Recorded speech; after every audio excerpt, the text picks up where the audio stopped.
route vers la présidentielle, l'interview sur Radio Classique et Public Sénat. Bonjour à tous et bienvenue pour En route vers la présidentielle avec Guillaume Tabar. Nous accueillons ce matin Claude Barthelone, député socialiste et président du Conseil général de Seine-Saint-Denis. Alors Claude Barthelone, bonjour. J'imagine que vous étiez à la Alfrécinet évidemment samedi dernier avec cette image formidable d'unité, des sondages absolument impressionnants.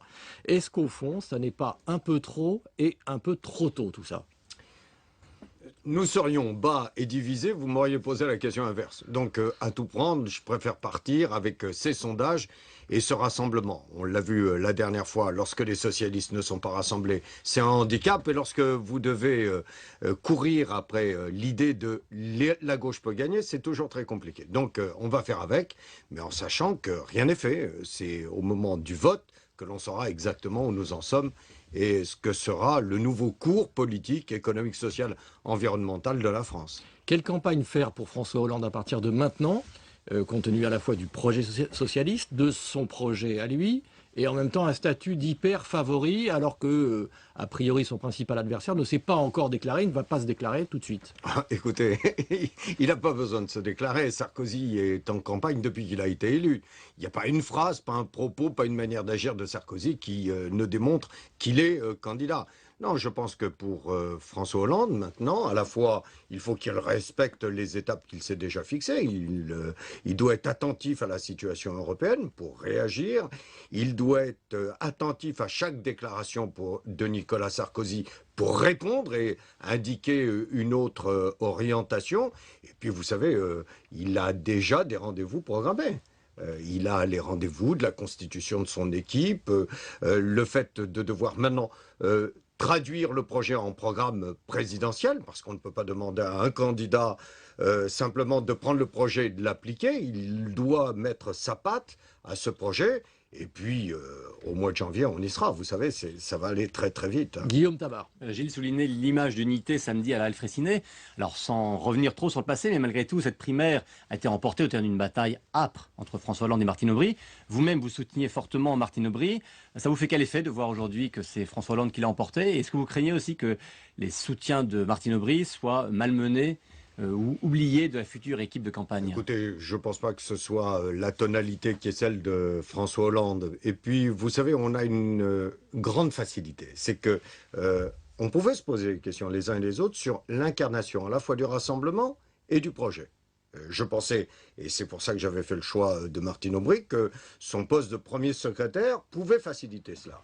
On a vu au deuxième tour que c'est François Hollande qui a su, d'une manière plus forte, incarner ce rassemblement, puisque tous les candidats du premier tour qui n'étaient pas sélectionnés au deuxième ont appelé à voter pour lui.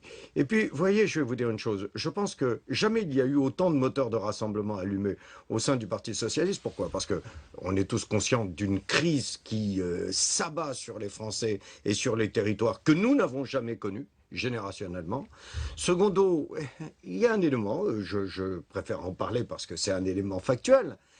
Quand on voit l'âge moyen du Parti socialiste, pour bon nombre de responsables, c'est ou le prochain coup ou jamais. Et le troisième élément qui a beaucoup joué dans le passé, c'est qu'il y avait un certain nombre d'élus qui avaient la position un peu guédiste, qui était de dire, après tout, pour changer, il vaut mieux perdre au niveau national et avoir le pouvoir au niveau local. Et tous se sont rendus compte qu'avec Sarkozy, il n'y a plus de collectivité locale. Il n'y a plus de pouvoir local au sens où on l'entend. Donc, à la fois pour des raisons sociales, pour des raisons générationnelles, pour des raisons d'organisation de la démocratie, de la décentralisation et de la République, franchement, les socialistes n'auront jamais été aussi bien préparés pour affronter une élection présidentielle depuis très longtemps. Mais est-ce que franchement, compte tenu du contexte que vous veniez de souligner, la crise, la Grèce, on va parler du sommet de Bruxelles, on peut penser qu'il n'y a pas 50 000 marges de manœuvre, est-ce que c'est pas extrêmement difficile de faire encore rêver les Français comme votre candidat l'a encore dit? Alors, rêver, c'est de dire que nous ne sommes pas condamnés à la politique telle qu'elle est menée, nous ne sommes pas condamnés à la manière d'être par certains côtés de Nicolas Sarkozy. Et je pense que ce sont deux moteurs qui vont jouer. Vous voyez, je pense qu'il y a un rejet très fort de Nicolas Sarkozy dans le cadre de son interprétation de ce que doit être un président de la République dans les institutions de la 5e. Il y a un rejet très fort dont il aura du mal à s'en sortir. Après, au niveau politique, d'une certaine manière, la crise permet de réinstaller la demande de politique. Vous voyez, finalement, depuis la chute du mur, on avait vu s'installer l'idée qu'après tout, il n'y a que le marché, il faut libérer le marché. Et de plus en plus, l'on se rend compte que le marché, même s'il a fait apparaître une classe moyenne, est incapable de redistribuer, il est incapable de gérer sans être encadré. Et c'est ce besoin de politique qui, quelle que soit la puissance et la morsure de la crise, donne envie à nos compatriotes d'entendre d'autres propositions. Et c'est ce que fait François Hollande et le Parti socialiste. Il n'est pas question pour nous de nier la crise, mais franchement, pour un certain nombre de ceux qui sont à l'origine de ce système qui nous conduit à cette étape de la crise du capitalisme, qui est la crise du capitalisme financier aujourd'hui, on voit bien qu'il y a besoin d'autres équipes et d'autres politiques. Guillaume. Mais la demande de politique est une chose, les moyens de la politique en sont une autre. Alors il y a eu un débat sur le coût du projet socialiste, bon, l'UMP a parlé de 255 milliards, même si on prend l'estimation du PS lui-même, qui est peut-être sans doute la plus basse, c'est quand même 50 milliards d'euros sur la durée du quinquennat. Est-ce que précisément dans ce contexte de crise, 50 milliards, c'est pas déjà 50 milliards de trop? Alors, on a eu l'occasion de le dire, lorsque vous voyez que les niches fiscales, c'est 50 milliards, à un moment donné, il va falloir être capable de faire des choix. La politique, il y en a c'est beaucoup aussi qui permettent de créer des emplois, des niches fiscales. Oui, mais regardez, moi je pense qu'il y a sur un certain nombre d'exemples la preuve qu'il y a de la marge. Est-ce que vraiment c'était la priorité de faire la réduction de la TVA sur la restauration? Est-ce qu'en période de crise et de chômage, c'était indispensable de défiscaliser les heures supplémentaires? Et puis, vous voyez, je pense que c'est peut-être la grande différence entre la prochaine élection présidentielle et le contexte que nous avons pu connaître en 1980. C'est que l'ensemble des citoyens se rendent compte que c'est dur. Mais ce qu'ils ne veulent plus, c'est que dans une période de grande difficulté, ce soit les mêmes qui soient sous la douche. Or, ce qui est rejeté avant tout le reste, avant même sa manière d'être, dans la politique que mène Nicolas Sarkozy, c'est qu'il a quand même donné l'impression de réorienter une partie de la dette, malheureusement, et des finances de l'État vers ceux qui n'avaient pas le plus besoin d'être aidés. Vous citez les niches, on a un peu le sentiment que les niches fiscales, elles servent à tout. On dit réduire le déficit, on prendra sur les niches. Financer les emplois jeunes, on prendra sur les niches. Non, je ne dis pas que ça suffira. Il faudra faire des choix et on ne pourra pas tout réaliser. Mais dans le même temps, si vous êtes capable de démontrer qu'il y a des priorités, ce que dit Hollande sur la jeunesse et l'éducation nationale, qui doit aller au-dessus de tout, et qu'en plus vous démontrez à l'ensemble de la société que même s'il y a des efforts à faire, ils tiendront compte, ces efforts, de la situation des uns et des autres, c'est un discours qui peut être entendu. Vous savez, je le disais tout à l'heure, nous ne sommes pas du tout dans la situation de 81 où il y avait cette idée que l'on allait passer de l'ombre à la lumière, pour reprendre une phrase qui avait marqué à l'époque. Moi, je suis même très surpris de la maturité qui existe chez les Français. Regardez, il y a quelques jours, Claude Dillin, le maire de Clichy, cessait son mandat et j'ai participé à cette manifestation et je tombais sur des citoyens qui vivent pourtant dans une situation extrêmement difficile, dans des copropriétés d'un autre âge, qui venaient me voir en disant « Écoutez, on sait que vous ne pourrez pas tout faire. Mais si vous êtes capable de montrer que vous mettez les moyens sur la table pour que nos enfants puissent s'en sortir, on acceptera des efforts, y compris sur notre quotidien. » Claude Barthelone, croyez-moi que ça change beaucoup de choses. Prenons un exemple ce week-end avec le sommet de Bruxelles. Il faudra sans doute encore un autre sommet mercredi.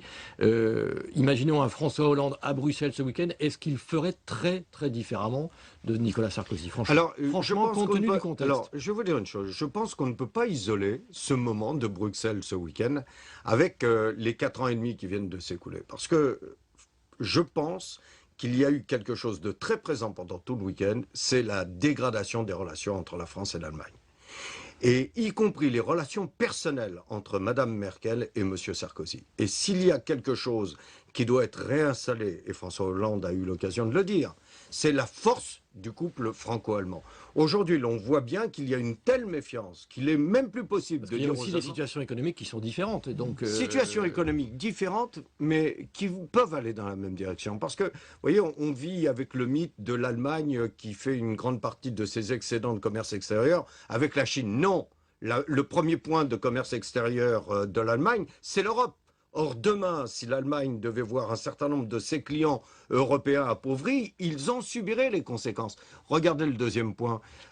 On parle de la crise de la Grèce. Mais imaginez, Apocalypse Now, que l'on sorte les pigs de la zone euro. Nous aurions un euro qui serait tellement cher sur le marché qu'il handicaperait y compris les exportations allemandes. Donc je suis persuadé qu'il y a de la marge pour discuter avec les Allemands, mais je pense qu'aujourd'hui, l'affaiblissement du couple franco-allemand, nous le payons, hélas, intérêt et capital. Sur le budget 2012, il a été fait avec une norme de déficit, de croissance, pardon, qui ne sera pas celui annoncé, donc il va manquer apparemment 5 milliards. Il y a une rumeur ce week-end sur de certains députés, ou même quelques ministres, je parle de rumeurs, non pas de décision, sur peut-être qu'on pourrait toucher au salaire des fonctionnaires. Évidemment, ça, il n'en est pas question pour vous, j'imagine.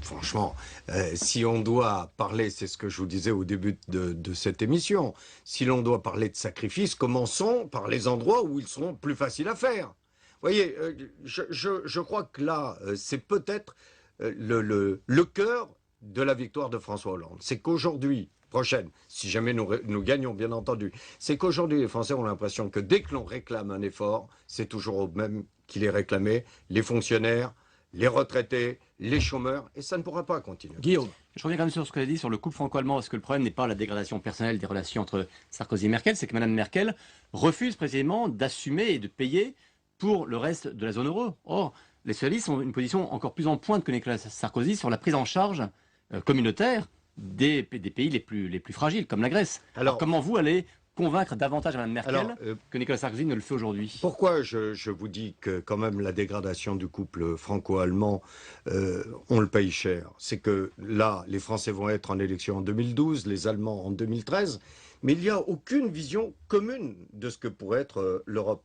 Vous voyez, il n'y a pas que les agences de notation qui s'intéressent à ce que pourrait être la France ou l'Allemagne en 2025. C'est aussi quelque chose qui intéresse les Européens et les différents États européens. Or, aujourd'hui, quelle est la vision commune partagée par l'Allemagne et la France? Alors, bien entendu, si vous me demandez de gérer sur le court terme, on voit bien les différences qui existent entre la France et l'Allemagne sur le fonds de réserve, on voit bien les inquiétudes qui peuvent être celles de l'Allemagne sur la dette souveraine grecque.